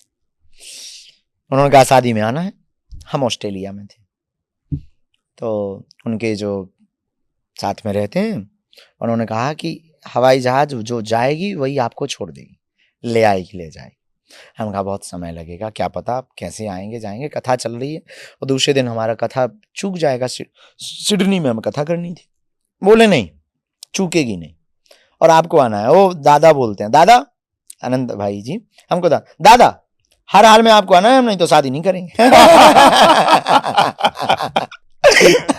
हम कहा भाई ये ऐसी बात बोल रहे हैं तो चाहे जो हो जाए। हम कहा देखो भाई हमको उठा लो धर लो। तो हम आ जाएंगे, उठा भी देना और धर भी लेना हमको। बाकी हम तो अन्य हत्ते हैं, हमारा आना बड़ा कठिन है, हमारे लिए इतना महंगा किराया खर्चा हम तो नहीं कर पाएंगे। वो बहुत प्यारे हैं, तो बड़ी वाली हवाई जहाज गई अच्छा हमको लेने के लिए, और बस सोते हुए चले आए अपन। उसमें नहाने की भी व्यवस्था, अपन ने उसी में नहाया, जय बजरंगबली 33,000 ऊंचाई पर। उसके बाद आप जब शादी में पहुंचे, वहां गजब तैयारी, अद्भुत सनातन शुद्ध सनातनी शादी, वैवाहिक जो पद्धति जिसे यज्ञ कहते हैं वो यज्ञ थी। मतलब लोग अगर हम ऐसा बोलेंगे तो लोग ट्रोल करेंगे, बाबा जी पैसों वालों की महिमा मंडन कर रहे हैं, एक बड़ी विचित्र करेंगे, जाने दीजिए, उसने हमें कोई लेकिन सत्ता अद्भुत सनातनी परंपरा, सब संतों का आना। हमने एक बार चर्चा की, सनातनों संतों को आना चाहिए दादा, ठीक है, किन किन को बुलाए, सबको। उनके माता जी के कुलगुरु में भाई श्री जी भी थे, शंकराचार्य जी भी थे, हमारे गुरु जी भी पहुंचे थे, स्वामी रामदेव जी भी थे, योग ऋषि स्वामी रामदेव जी भी थे, पूज्य सभी संत भगवान, पूज्य श्री अवधेशानंद महाराज जी भगवान महाराज जी भी थे, और पूज्य बद्रीनाथ वाले महाराज जी भी थे, हमारे भ्राता सिंह, सब संतों को। और सबको, किसी को ये नहीं लगा कि हम बहुत भीड़ में बहुत VIP जगह आ गए हैं, कोई पूछने वाला नहीं, सबका एक एक केयरटेकर, और सबसे पूछना एक, आप ठीक हो। अब आप विचार करो, वो आदमी, माननीय प्रधानमंत्री जी भी पहुंचे, और दुनिया के सब रईस वहां हैं, और वो आदमी आके जब सबसे मिलने आकर के कहता, आपका सब कुछ टाइम पे है, हमने बोल रखा है, समय पर आपका चार्टर्ड उड़ जाएगा, आप कल 4 बजे तक पहुंच जाएंगे सिडनी, और भोजन करके जाना दादा, और कोई दिक्कत हो तो हमें बता दो। अनंत अंबानी ने कहा अपनी शादी में इतना ध्यान रखा, अपनी शादी में इतना क्या, अब उन्होंने सबका रखा होगा, हमें ये भरोसा है। तो ये देख करके अद्भुत बात है, इतनी व्यस्तता, इतने दुनिया के रिचिस्ट लोग हैं वहां पर, अमीर लोग हैं, स्टार्स हैं, और बड़े बड़े धर्म गुरु हैं, इतना क्या केयर।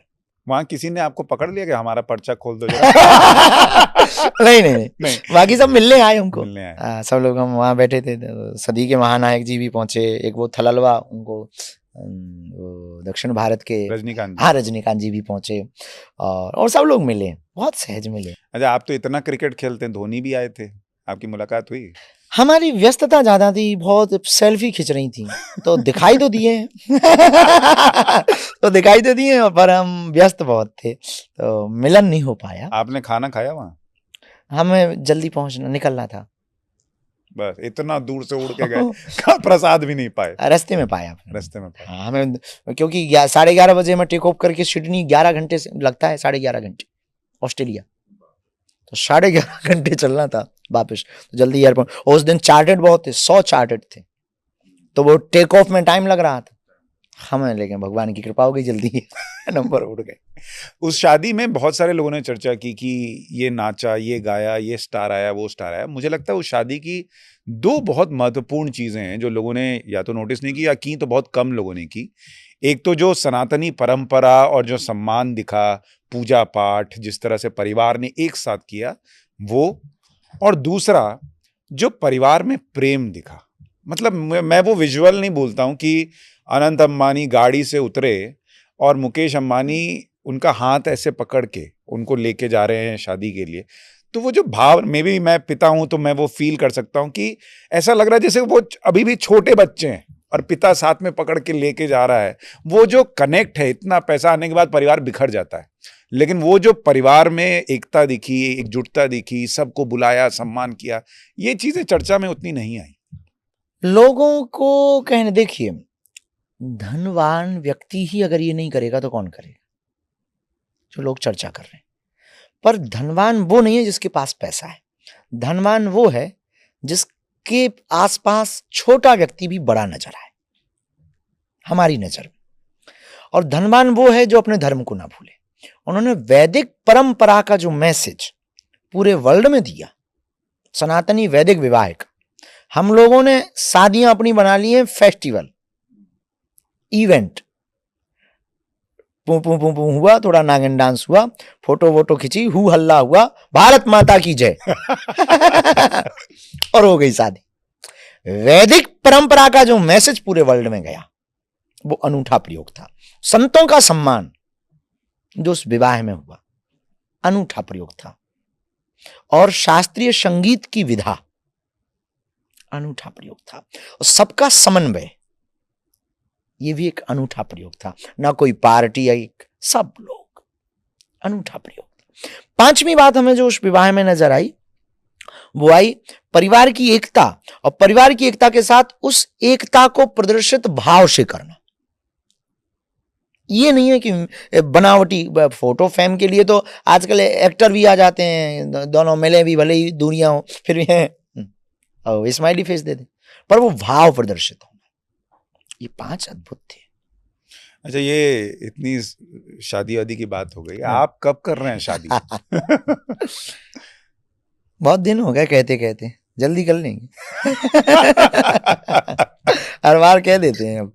अब ये भी नहीं कह सकते सूट सिलो आप, तो वो छोटा पड़ेगा। माता जी प्रेशर नहीं बना रही है? बना रही है। प्रस्ताव भी बहुत ज्यादा पहुंचते हैं उनके पास। और हमारी एक बहुत बढ़िया आदत है, कोई भी लेके आता है प्रस्ताव, हम कहते हैं माँ से पूछो। तो पूरा प्रेशर वो झेलती है, तो फिर वो हमारे ऊपर झंझलाती है। आपने कुछ, जैसे ये इतने सारे आपने टारगेट देश के लिए सेट किया, अपने लिए कुछ सेट किया है कि मैं इस उम्र में तक शादी करूं, परिवार करूं, फिर ये करूं? कुछ नहीं। हमारा तो खाना पीना भी सेट नहीं है। 6.5 किलो वजन घटा है हमारा। ओह।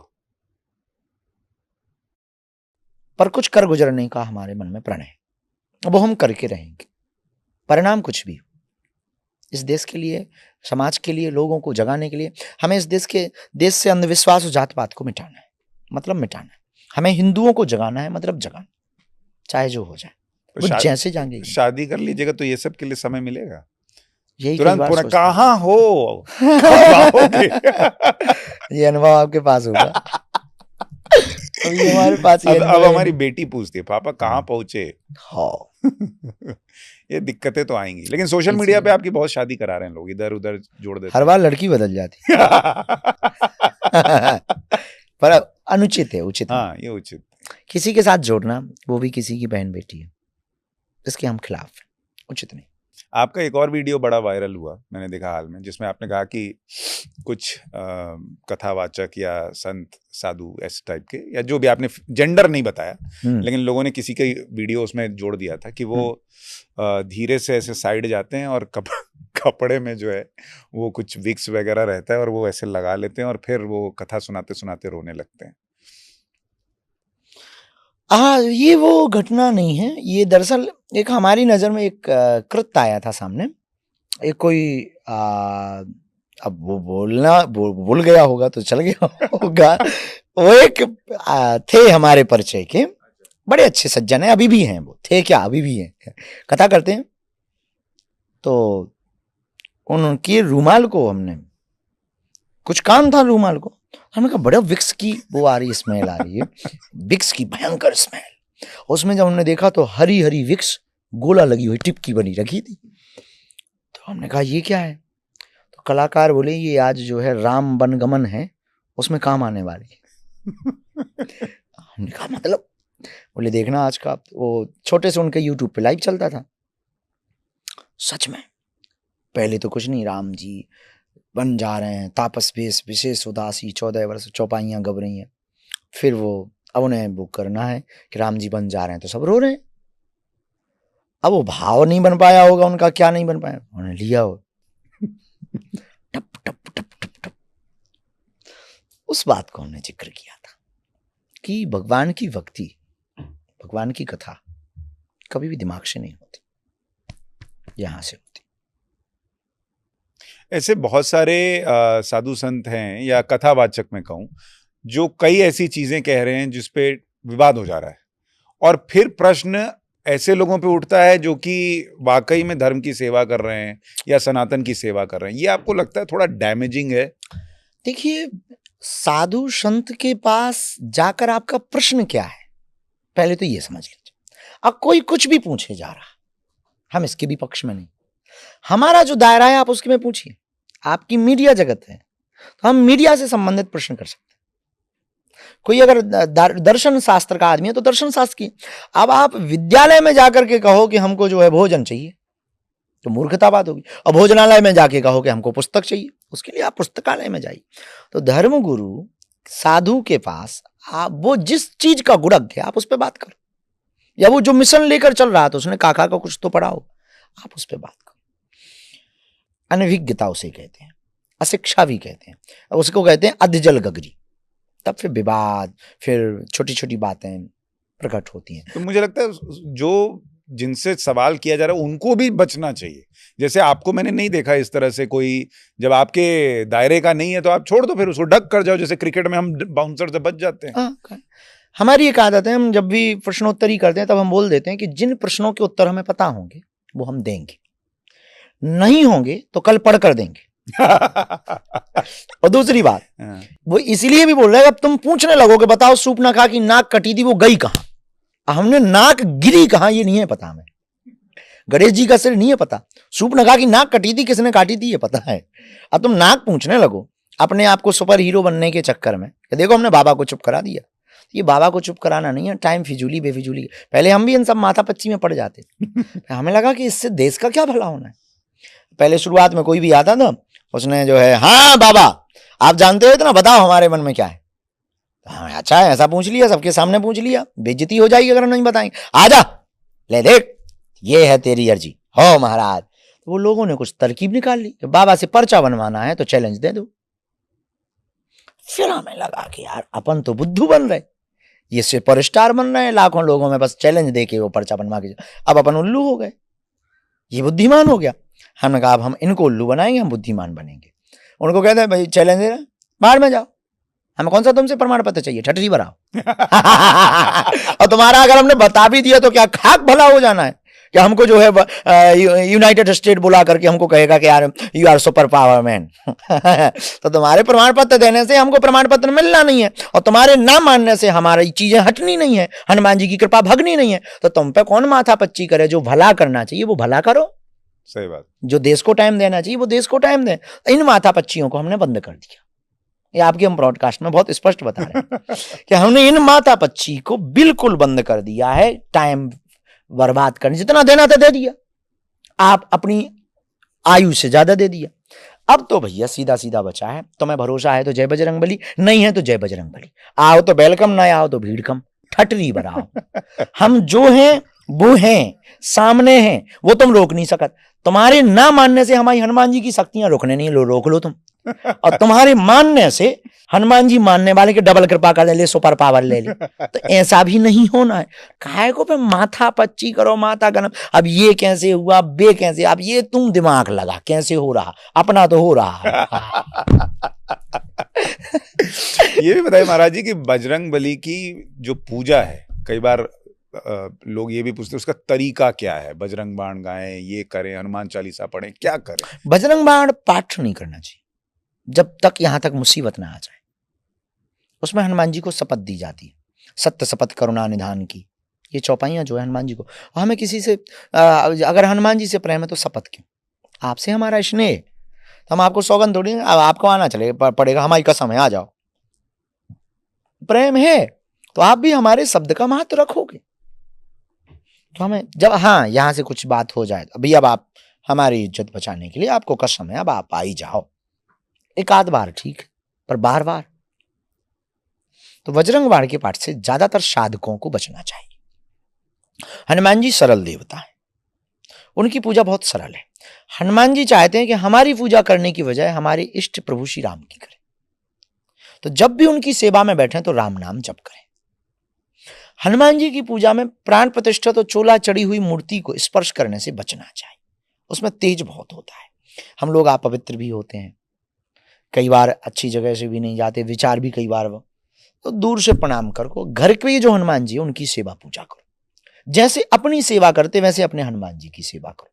आप स्नान करते हो, हनुमान जी को भी स्नान कराओ, बढ़िया कपड़े पहनाओ, बढ़िया इत्र फुलेल लगाओ, बढ़िया चंदन लगाओ, बढ़िया पुष्प रखो। मंत्र आता है तो मंत्र बोलो, नहीं तो राम राम राम सीताराम, श्री रामचंद्र कृपालु भजबन बोल दो। हनुमान चालीसा का पाठ बोलते जाओ, आसन बढ़िया बिछाओ, इत्र फुलेल लगाओ, माला बढ़िया पहना दो, धूप दिखाओ, फिर दीप दिखाओ, फिर प्रसाद जो तुम पाओ घर में जो बनाओ पवित्रता से पहली थाली उनको लगाओ, आंख बंद करके उनको बुलाओ, सीताराम आइए, हनुमान आइए, मेरे भोजन का भोग लगा जाइए, गाते हुए बुलाओ। उसके बाद में फिर प्रसाद पाओ, प्रणाम करो, कुछ देर तक लंबी सांस लेकर के बीज मंत्र का जाप, ओम हम हनुमते नमः, इस बीज मंत्र का जाप करो। और जो हनुमान जी ने अपने जीवन में किया उन पे चलो। हनुमान जी चित्र के देवता नहीं, चरित्र के देवता है। तो ये बीज मंत्र के जाप से क्या होगा? हनुमान जी से कनेक्शन आपका अच्छा हो जाएगा। कॉन्शियस माइंड सबकॉन्शियस माइंड को मैसेज करके ब्रह्मांड में जहां भी हर जगह उनकी चेतना है, उस चेतना से आपका कनेक्शन जुड़ जाएगा, पॉजिटिविटी भी आएगी। मंत्र चैंट्स करने से मन एकाग्रचित भी रहेगा। आपका चित्त बहुत ज़्यादा जो बहकता, मन बहुत ज़्यादा फ्लाइंग करता है, उनसे भी आप बचेंगे, कुविचारों से भी आप बचेंगे, आपके थॉट्स पर भी आपका कंट्रोल होगा। क्योंकि ये श्वास पर ध्यान देना या मंत्र पढ़ना, ये मन को एकाग्र करने की विधियां हैं। और जब हम ये सुनते हैं कि नहीं पंचमुखी हनुमान जी के मंदिर जाना से ये हो जाएगा वो हो जाएगा, ऐसा कुछ है? हाँ है, सब रूपों का अलग अलग है। जैसे आप यहाँ बैठी तो आप अलग है, और आपको पुलिस की वर्दी मिल जाए और प्रमाण पत्र मिल जाए कि आप एक से पुलिस हो, तो फिर आपका अधिकार अलग हो जाएगा, फिर आपकी सम्मान एक अलग हो जाएगा। अभी ये पत्रकार है और आप चोरी करते हुए रंगे हाथ पकड़े जाओ, पीटोगे। तो पंचमुखी हनुमान जी के मंदिर कब जाना चाहिए? पंचमुखी हनुमान जी के कभी भी जा सकते हैं। पंचरूप हनुमान जी ने धारण किया था पाताल में। पाताल लोक में, पाताल लोक का एक राजा था अहिरावण। जब राम जी को, लक्ष्मण जी को वो चोरी करके ले गया, हरण करके ले गया, तो उसने प्रण किया, रावण को वचन दिया कि इन दोनों को हम खत्म कर देंगे, तुम चिंता मत करो, युद्ध तुम जीतोगे। तो उसने सोचा कि इनका वध कर दें, कुल देवी हैं, उनको बलि दे दें। उसकी देवी थी, जो देवी उसे सिद्ध थी, उनके नाम का 5 मुखी का दीपक जल रहा था और रहस्य वहीं छिपा था। तो राम जी लक्ष्मण जी बंधे पड़े थे। तो राम जी बोले, कहो लखनलाल। लखनलाल बोले, आ रहा है नजदीक काल। राम जी बोले, चिंता मत करो, बचाने वाला भी आ रहा, अंजनी का लाल। बोले, यहाँ कहाँ कैसे? और हनुमान जी तो सब जगह है। हनुमान जी आ गए, दरवाजे पर ही मकरध्वज से उनकी मुलाकात हो गई। कहाँ जा रहे? हनुमान जी बोले अंदर जा रहे हैं, युद्ध हो गया, ऐसे कोई एंट्री नहीं, पास दिखाओ। हनुमान जी बोले हम सबके पास बनाते हैं, तुम्हें क्या खाक दिखाएं। हनुमान जी को लगा कि एक दो मुक्का रगड़ेंगे नटबॉल्ट ढीले हो जाएंगे, लेकिन वो भी उनका ही बेटा था। भयंकर युद्ध हुआ, द्वंद्व युद्ध, जो दाव पैंच हनुमान जी खेले वो भी खेले। हनुमान जी बोले यार भाई अपना परिचय तो दो। तो उन्होंने परिचय दिया, मैं हनुमान पुत्र मकरध्वज। अब हनुमान जी शौक हो गए, इधर तो कोई है ही नहीं, बेटा होना तो दूर की बात है।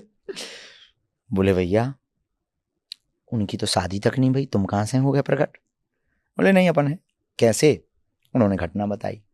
पहले आप बताओ आप कौन हो? बोले जिनके नाम से अपना आइडेंटिटी तुम बता रहे हैं हम वही हनुमान जी है। पर ये बताओ कि तुम हमारे बेटा कैसे हुए? तब मकरध्वज ने बताया कि जब आप लंका गए थे और समुद्र में पूंछ बुझाने के लिए जब आप गए तो पसीना आया, पसीने की बूंद को हमारी माँ ने पा लिया, उससे हमारा जन्म हुआ हो। अब तुम बेटा, हम तुम्हारे बाप, चलो साइड में। ये बताओ ये जो तुम्हारा राजा है इसके पास कोई दो राजकुमार आए सुंदर से? बोले आए, बहुत प्यारे। बोले वो हमारे प्रभु आराध्य, लीला कर रहे हैं, तुम्हारी महिमा बढ़ाने के लिए ही उन्होंने लीला की है। हनुमान जी ने ऐसा संबोधन किया मकरध्वज को। पर ये तुम्हारा राजा मरेगा कैसे? बोले देखो हम विश्वासघात तो कर नहीं सकते, राज बता सकते हैं, कर सको तो कर लेना। 5 बत्ती वाला एक दीपक जल रहा, जो भी आदमी एक बार में उसको बुझाएगा वही मार पाएगा, और क्षमता नहीं। अब एक तरफ की बत्ती को, 2 बत्ती को हम लोग बुझा सकते हैं एक बार में, 5 को एक साथ बुझाना कठिन। हनुमान जी लाल फूल पर बैठ करके गए तो राम जी ने धक्का दिया लक्ष्मण जी को, लेटे लेटे देखो वो आ गए। लखन लाल बोले कौन? बोले अंजनी लाल। बोले दिखाई नहीं रहे? कहाँ? थाली में देखो, उसमें तो लाल लाल पुष्प हैं। बोले उसी लाल लाल में ही तो अंजनी लाल है, कमाल करने आए हनुमान जी। रूप बनाया 5 मुखी, हनुमान जी तो अतुलित बलधामा में, और 5 मुख रूप धारण करके हनुमान जी ने एक बार में फूंक लगाई, बुझ गया, आई रावण का वध कर दिया। तब से हनुमान जी की पंचमुखी रूप में पूजा होने लगी। वो 5 मुख वहां के, तो उनको जो भी करता है उनकी पंचमुख रूप में, इसलिए दरवाजे के बाहर और अंदर पंचमुखी हनुमान जी का चित्र ब्राह्मणों से या स्वयं भी मंत्र अभिमंत्रित करके रख लेना चाहिए। रावण जैसे राक्षस एंट्री नहीं करेंगे, डरेंगे। भूत पिशाच निकट नहीं आवे महावीर जब, ये वही महावीर रूप है, पंचमुखी रूप है हनुमान जी का। हनुमान जी थोड़ा धन कमाने में मदद करते हैं? ट्राई नहीं किया। जिसको कमाना है वो कुछ कर सकता है, फिर जिसको धन के लिए जाना है वो क्या करे? व्यापार। भाई लॉजिक की बात पूछो तो यही, हनुमान जी तो कृपा बरसाते हैं, करो आगे बढ़ोगे आप। पर करना पड़ेगा, अब हनुमान जी गड़ा हुआ धन नहीं देंगे। अब आप सट्टा के नंबर पूछने चले जाओ। एक हमें कोई, हाँ एक बात बताना भूल गए, बताया हमें। एक मजे की बात ये है, क्या हुआ कि हमको एक फ्लाइट में एक आदमी मिला, बोले हमारे गुरु जी बहुत पावरफुल है। हम कहा होंगे, होते ही हैं गुरु तो पावरफुल सबके होते हैं। हम कहा हम अपने भी कम थोड़ी हैं, हमारे 2 गुरु हैं, एक अदृश्य रूप में सन्यासी बाबा, एक हमारे दादा एक हमारे अदृश्य रूप में सन्यासी बाबा, एक हमारे जगत गुरु जी। अच्छे छिल जाते हैं। बोले नहीं हम कुछ और बता रहे हैं। उनका क्या बता रहे बताओ? बोले जैसे तुम्हारे पास शक्ति है ना हमारे गुरु जी के पास। हम कहा होंगे, था वो कहीं केरल का उड़ीसा का, हमें ये ध्यान नहीं है। बोले हमारे गुरु जी नंबर बता देते हैं। हम कहा खाए के? बोले मोबाइल नंबर, आधार कार्ड नंबर, पैन नंबर। गजब है यार। बोले तुम बता देते हो? हम कहा यार जी शक्ति अपन पे नहीं है। हम कहा हमारे पास जी शक्ति तो नहीं है, लेकिन हम कहा एक बात बोले बुरा ना मानो। बोले हम कहा भारत पे कर्जा बहुत है, सट्टा नंबर अगर बताएं तो हम तुम्हारे गुरुजी का चेला बनने आ जाएं। तो अमेरिका में लॉटरी लीगल है, बाहर में गाँव मटका नंबर लगा के भारत को कर्जा चुकवा दो।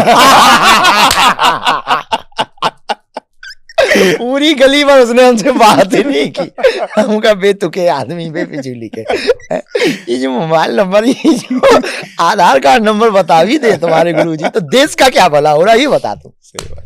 इसलिए हमने कहा ना, अभी हम कुछ दिन पहले बोले, अभी हम आपको फिर से आपके इस पे मोबाइल पे भी बोल देते, पर्चा बनाने से, मन की बात बताने से इस भारत का भला नहीं होना है। भारत के लिए कुछ बड़ा करना पड़ेगा, वो करने की तैयारी हमने की। दूसरी बात, हनुमान जी धन कमाने पर भी कृपा करते हैं। वो तो निष्ठा से जाओ, चाहे जो छुपा लो। हमारे जैसा गांव देहात का आदमी, अनपढ़ आदमी, पढ़ा नहीं है, समय नहीं दिया, जीवन का कोई पता नहीं था, ढंग का पता नहीं, मुझे कौन पूछता था? तेरी बंदगी से पहले मैं खुद को ढूंढता था, इस जिंदगी से पहले। ये हनुमान जी की कृपा है कि आप हमारे साथ बैठ के बात कर रहे हैं, वरना अपनी औकात हमें पता है। ये हनुमान जी की कृपा है। तो अगर आप यहां से जाएंगे तो ऐसा कुछ भी नहीं है कि आप ना पा पाए। वो बागेश्वर बालाजी और कोई भी हनुमान जी के स्थान से, घर के हनुमान जी के स्थान से भी पा करके ही आएंगे। बोलते तो आप ऐसा है, आदमी खो जाता है, लगता है कि जिसको कहते हैं ना ध्यान में चला गया, वो उस तरह से आपको सुनता आदमी चला जाता है। और मैं दर्शकों को बताऊं, ये पॉडकास्ट हम रात के 12:30 बजे रिकॉर्ड कर रहे हैं तो आप समझ सकते हैं कि इनका जीवन कितना बिजी चलता है। एक दो प्रश्न पूछ के मैं आपको फ्री करूंगा, क्योंकि आपकी भूख लगी है, भूख लगी है आपको।